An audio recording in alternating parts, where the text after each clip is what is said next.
আমার না বড়দের সাথে না মুরব্বীদের সাথে না একটা ক্যাচাল আছে, একটা গ্যাঞ্জাম আছে, বুঝছেন? গ্যাঞ্জামটা হচ্ছে মুরব্বীরা না বা বড়রা না একটা ফ্লেক্স মারে একটা জিনিস নিয়ে। সেটা হচ্ছে আমরা ছোটবেলায় জানিস যে আমরা একদম ফ্রেশ গরুর খাঁটি দুধ খাইতাম, ঠিক আছে? আমরা বড় হয়েছি দেশি গরুর ঘি খাইয়া, ঠিক আছে? তোরা কি খাইছ? তোরা কিছু খাইতে পারো? তোরা হইতেছে ফরমালিন মিশানো, বিষ মিশানো জিনিসপত্র খাস, বেটা ফল খাস বিষ মিশানো, তোরা শাকসবজির মধ্যেও এই 2 নম্বরই এই সেই জিনিস। হ্যাঁ বেটা, তোরা তো মানে কিছু খাইয়া বড় হইতে পারতেছিস না। আমরা যেভাবে খাইতে পারতাম তোরা কি খাইতে পারতি? আমরা যখন খাইতে বসতাম আমরা ইচ্ছা মতো খাইতাম, তোরা খাইতে পারো বেটা? কিছু খাইতে পারো? টুনটুনির মতো খাস তোরা। তো মানে ওরা খুব ফ্লেক্স করে খাওয়া দাওয়া নিয়ে, ওরা খুব ফ্লেক্স করে। তো মানে এটা নিয়ে আমার মুরব্বীদের সাথে একটা গ্যাঞ্জাম আছে, বুঝছেন? যে ওনারা ফ্লেক্স যে করে, মানে ঠিক আছে এখন তো সমাজ টিয়া বদলাইছে, তাই না? এটা হইয়া গেছে, এখন কি করার, মানে মাইনে নেই, মানে জাস্ট ফ্লেক্স করবে ছোটদের সামনে। তো ওই দিন না আমি এই একটা জিনিস ভাবতেছিলাম যে আচ্ছা, আগের যুগের মানুষরা অনেক হেলদি জিনিস খাইতো, ফ্রেশ জিনিস খাইতো,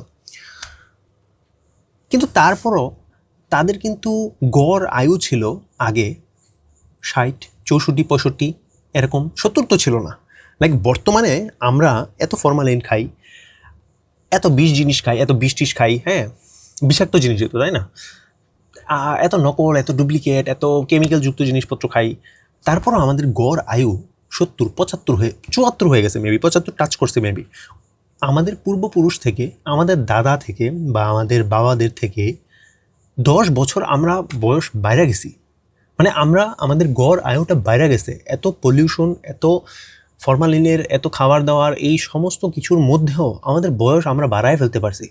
মানে টেকনোলজি, ইনোভেশন, এইসব জিনিসপত্র হয়েছে। তো আপনার এই কনসেপ্টটা চিন্তা করতে করতে না আমি খুব মানে অবাক হয়েছি যে এটা প্রকৃতি কি আমাদেরকে একটা ব্যালেন্স করে ফেলতেছে না? লাইক আগে খুব ফ্রেশ খাওয়া দাওয়া হয়েছিল, ঠিক আছে, মানে ব্যালেন্স না, আমরা মানে আমাদের নেচারের সাথে মেবি টেক্কা দিতেছি, ব্যালেন্স না টেক্কা দিচ্ছি। জিনিসটা কীভাবে বলবো, মানে আমি যখন ভাবছিলাম এই জিনিসটা তখন আমার কাছে খুব ফ্যাসিনেটিং লাগতেছে যে যে মানুষগুলো ফ্লেক্স করতেছে ওদের সামনে গিয়ে যদি এই কথাটা বলি, দাদু আপনি তো ফ্লেক্স করতেছেন কিন্তু বাঁচেন কয়দিন, হ্যাঁ এই জিনিসটা বলা যাবে না, এটা খুবই অভদ্র একটা জিনিস হবে, বাট একবার বললে হয়, ঠিক আছে? এই ধরনের একটা বিতর্ক মনে হয় ওদের সাথে করা যায়। আপনারা করেন, আমার দাদা নানা কেউই বাঁচা নাই, সো আমি করতে পারবো না। হুট করে হাসায়, হুট করে একটা স্যাড জিনিস বলার মধ্যে আমি মানে আমিও একটু ফ্লেক্স করলাম, মুরব্বীদের মতো। তো আচ্ছা, মানে এই জিনিসটা তো চিন্তা করার মতো, তাই না? মানে আমরা এত প্রদূষণের মধ্যে আছি, এত পলিউশনের মধ্যে আছি, তারপর আমরা অনেক বেশি বাজে আছি। তো এই জিনিসটা তো ভালো ব্যাপার, খারাপ ব্যাপার তো না, তাই না? আর কি বলবো, আর জানি কি বল। আচ্ছা, বাই দ্য ওয়ে, আমি নাইমুল ইসলাম। এই চ্যানেলের মধ্যে যারা নতুন আসেন, মোস্ট অফ দ্য টাইম আমি যতটুকু জানি আমার ভিডিওগুলো এই মুহূর্তে সবাই নতুন হয়ে দেখে, কোনো লয়াল ফ্যান এখনও নাই, 2-1 আছে মনে হয়। তো যারা আসেন, আমি এই জায়গার মধ্যে আনস্ক্রিপ্টেড, আনএডিটেড কথাবার্তা বলি। এখানে যদি কোনো কিছু স্ক্রিপ্টেড হয় না, কোনো যদি পজ থাকে ওই জিনিসটা এডিট হবে না, ঠিক আছে? তো আমি কি বলবো আমি নিজেই হারায় ফেলি মাঝে মধ্যে। তো আরও কয়েকটা জিনিস, হ্যাঁ আরেকটা জিনিস, মুরব্বীদের আরেকটা ফ্লেক্স থাকে যে তোরা যেই জিনিসটা দেখছস, হ্যাঁ তোরা যেই জিনিসটা করতেছিস বেটা, তোদের বয়স কি আমরা পার করে আসি নাই? তোরা যে এত পাকটামি করতেছিস বেটা, তোদের বয়স আমি পার করে আসছি বেটা, আমার সাথে কাহিনী কর। হ্যাঁ তুই যেটা করতেছ সেই জিনিসটা তো আমি আগেই বুঝে ফেলছি বেটা। এই ধরনের একটা ফ্লেক্স নেয়, এই ধরনের একটা ফ্লেক্স নেয়। এবং এই জিনিসটার আমার নিজের এক্সপিরিয়েন্স আছে, আমার সাথে একজন মানুষ এই জিনিসটা করছিল, বুঝছেন? তো আমি ওনাদেরকে আসলে থাকে না, মানে আমি কি করছিল এটা আমি বলবো না, লাইক এই ডায়লগের মুখোমুখি আমি হয়েছি তখন আমার মাথার মধ্যে এইটা আসতেছিল যে আচ্ছা ঠিক আছে, আমি বুঝতে পারছি আমি এই মুহূর্তে শিশু, আপনি একটা সময় শিশু ছিলেন, আমি এই মুহূর্তে একটা কিশোর, আপনিও একটা সময় কিশোর ছিলেন, আমি এই মুহূর্তে একজন তরুণ, আপনিও কোনো একটা সময় তরুণ ছিলেন। আমার বয়স আপনি ডেফিনেটলি পার করে আসছেন, কিন্তু এক একটা জেনারেশন, এক একটা প্রজন্ম যেইভাবে তাদের বয়সটা তাদের এক একটা পর্যায়কে অতিক্রম করে, আপনি তো সেইভাবে অতিক্রম করেন না, তাই না? প্রত্যেকটা জেনারেশন আলাদা আলাদাভাবে নিজেদের জীবনটাকে অতিক্রম করে। তো আমি যখন শৈশবের মধ্যে আছি, আমি আমার শৈশবের মধ্যে স্মার্টফোন পাইছি, স্মার্টফোন না, বাটন ফোন পাইছি। আমাকে এত কষ্ট করে তথ্য আদান প্রদান করতে হতো না যতটা কিনা আপনাকে কষ্ট করতে হতো।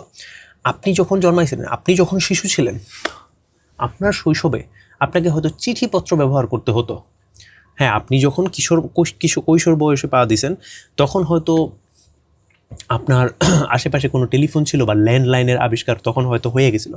আপনি যখন তরুণ হয়েছেন তখন হয়তো টেলিফোন অ্যাকচুয়ালি মানে ঘরের মধ্যে যে টেলিফোন থাকে ওই টেলিফোন হয়তো ঘরে ঘরে অ্যাভেলেবেল হওয়া শুরু হয়েছিল।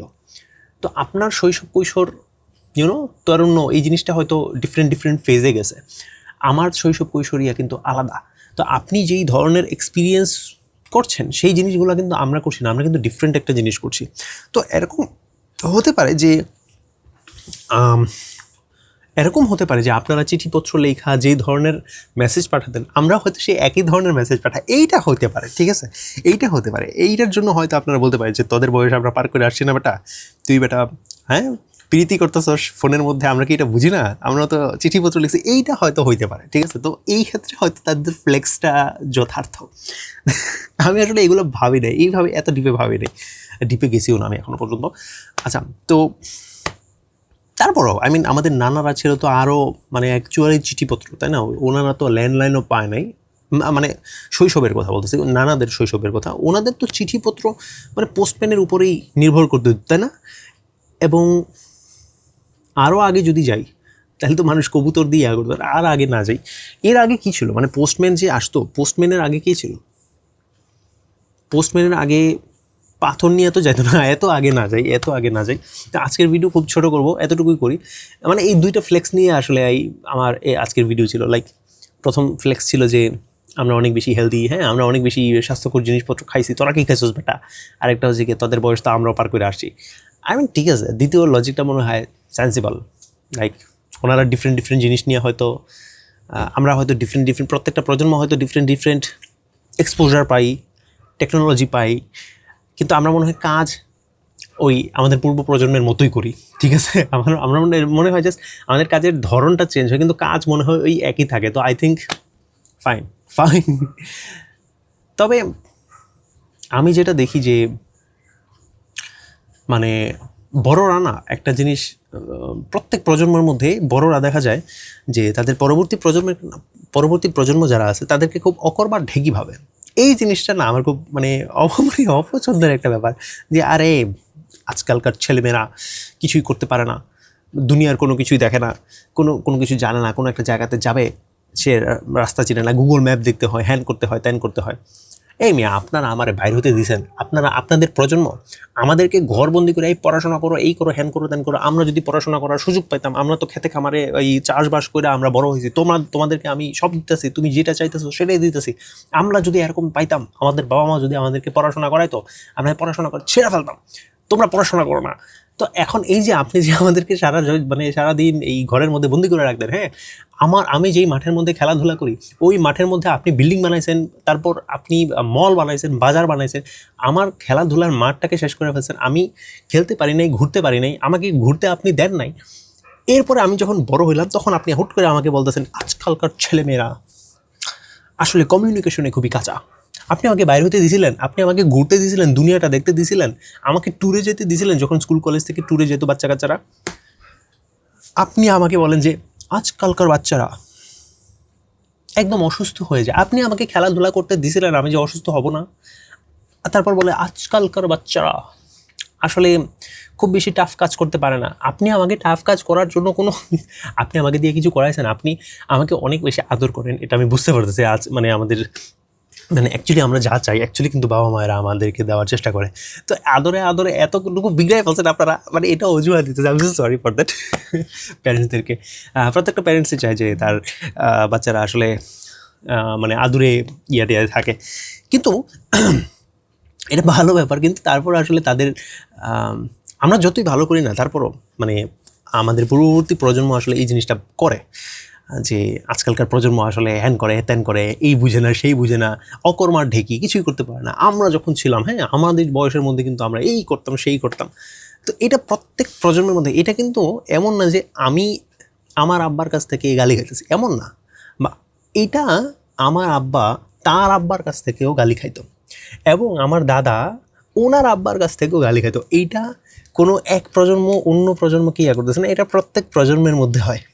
এবং এই জিনিসটা নিয়ে একটা বই লেখা হয়েছে, বইটার নাম হচ্ছে গিয়া দ্য জেনারেশন মিথ নামের একটা বই আছে, লিখছিল মেবি ববি নামের কোনো একটা লেখক লিখছে। এখন এই মুহূর্তে তো ববিকে নিয়ে অনেক ইয়া হচ্ছে, তাই না? ওই জিম করছে যে ওনাকে নিয়ে মনে অনেক ইয়ে হচ্ছে। আমি সেই ববির কথা বলতে চাই না, আমি অন্য একটা ববিকে নিয়ে ইয়া হচ্ছে, কন্ট্রোভার্সি যার নামে হচ্ছে সে তাকে নিয়ে বলছি না, আমি অন্য একজনের ববি কী জানি, আমার একটা মোবাইলে একটু সার্চ করলে ভালো হতো। তো উনি এই জিনিসটা লিখছিল যে আদি যুগ থেকে, এই মুহূর্ত থেকে না, আদি যুগ থেকে এই ধরনের ব্যাপার চলে আসতেছিল। আমাদের দাদার দাদার দাদা দাদা ওনারাও এর পরবর্তী প্রজন্মকে অকর্মার ঢেকি ভাবছে।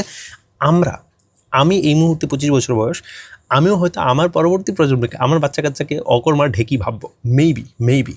কারণ আমি তখন হয়তো ফ্লেক্স করবো, আমি তো পুরো দেশ ঘুরে ফেলছি ততদিনে, আর তুমি তো কিছুই করতে পারো, তুমি তো ভার্চুয়াল রিয়েলিটির মধ্যে বসে রয়েছো, তুমি তো বাইরে যাইতেই পারো না, আমরা তো ঘাস ছুঁইছি, তোমরা তো মাটিই ছুঁতে পারো নাই।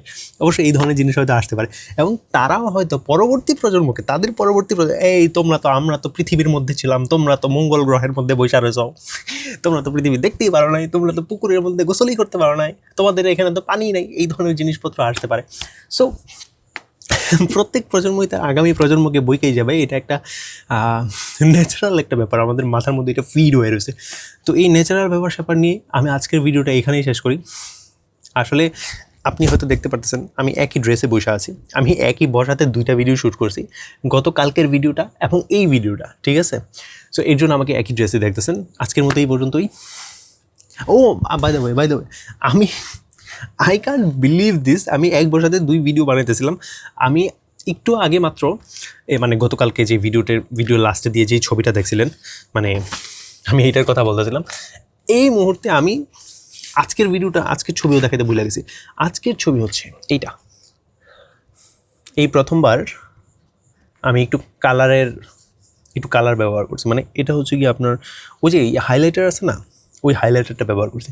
আমি ভাবতেছি ভবিষ্যতে আমি ব্লু কালারের আর কমলা কালারের হাইলাইটারটা নিয়ে আসবো। তো ব্লু অ্যান্ড অরেঞ্জ এই দুটো কিন্তু খুব সুন্দর কালার, মানে যত সিনেমেটিক কালার থাকে না, ওইটা ব্লু অ্যান্ড অরেঞ্জ এইটার মধ্যেই এরকম কালার অ্যাপ্লাই করার চেষ্টা করে। আমার যে কালার গ্রেডিং হয় সেটাও কিন্তু টিল অ্যান্ড অরেঞ্জ, এটাকে টিল অ্যান্ড অরেঞ্জ বলে। এই টিল অ্যান্ড অরেঞ্জের মধ্যে কিন্তু আমার কালার গ্রেডিংটাও একটু ম্যাচ করার চেষ্টা করছি। টিল মানে হচ্ছে আসমানি কালার, ঠিক আছে, আর অরেঞ্জ তো কমলা কালার। তো হয় কি, শ্যাডো পার্টটা যদি আপনি নীল দেন আর কমলা পার্টটা যদি একটু হাইলাইটেড পার্টটা যদি কমলা দেন, ওই জিনিসটা সিনেম্যাটিক লাগে, ঠিক আছে? আমি যেটা হালকা আবছা বুঝি, তো ওই ধরনের জিনিস নিয়ে যদি আমি আসি, ডার্ক পার্টগুলোকে যদি আমি একটু নীল করে দিই, আর হাইলাইট পার্ট যদি মুখ আটকে যেতেছে কথা, আই এম সো সরি, তাহলে খুব সুন্দর হবে, ঠিক আছে? হাইলাইটেড পার্টটা যদি কমলা দিই, তাহলে ওই জিনিসটা আই থিঙ্ক আরও বেশি সুন্দর হবে। আমি একটু এক্সপেরিমেন্ট করতেছি, ঠিক আছে, কলমের সাথে সাথে আরেকটু এক্সপেরিমেন্ট করতে। কেমন লাগতেছে আপনাদের? আপনি একটু কমেন্টে জানান, আপনারা তো কমেন্ট করেন না, ভিডিও দেখেন না। অবশ্যই দেখার মতো কোনো কিছু বানাইলে তারপরও তো দেখবেন, ঠিক আছে? আজকের মতো বিদায়, আসসালামু আলাইকুম। আশা করি সবাই ভালো থাকবেন, ভালো রাখবেন আপনার আশেপাশের মানুষকে।